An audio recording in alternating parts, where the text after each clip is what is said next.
pumping the brakes on President Trump's plans that sent states and organizations into a frenzy, and it's trickling down to the St. Louis area. This is First Alert 4 at 6. I'm Samantha Jones. And I'm Corey Stark. This evening, a judge temporarily blocked an order by President Trump to freeze federal funding. Illinois was one of several states that sued to block it. Well, Trump's plan would have frozen a large portion of federal aid spending at 4 p.m. our time. The White House says the freeze would not impact Medicaid. However, many states, including Illinois, reported issues. The president is also offering all 2 million federal workers a buyout to resign, which his administration says would save around $100 billion. We have team coverage of the latest headlines out of Washington and how the St. Louis region is reacting to them.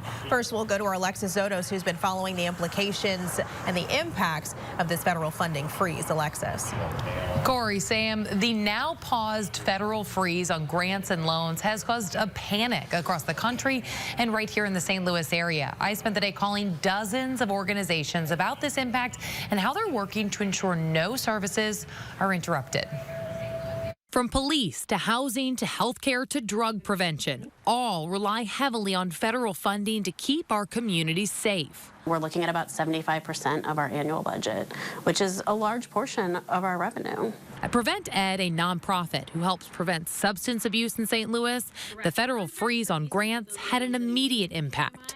They couldn't access the reimbursement portal throughout the day. So in the short term, we are a little limited on what we can receive reimbursements for and be able to make sure that we have that cash flow and funding coming in. Universities like Washington University, hospital systems like BJC, and local governments are all monitoring the situation. So this really significantly impacts local government. It significantly impacts the operations. Monday night, a federal memo went out ordering a temporary pause on federal grants, loans, and financial assistance programs. I think the scariest part there is the unknown. Tuesday, the White House attempted to clarify who was and wasn't impacted. But just to give you a few examples, Social Security benefits, Medicare benefits, food stamps, welfare benefits, assistance that is going directly to individuals will not be impacted by this pause. Then, late Tuesday afternoon, a federal judge blocked the freeze from moving forward.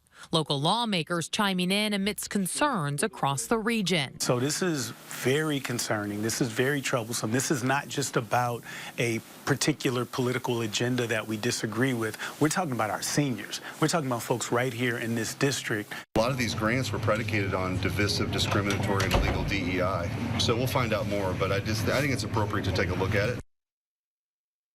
All right, the White House said the reason behind the pause is to ensure all spending aligns with the president's executive actions and orders as they do an ideological review of all funding. The freeze, though, now on hold, at least temporarily, as a federal judge reviews the issue. Alexis Zotos, First Alert 4. Alexis, thank you. Well, another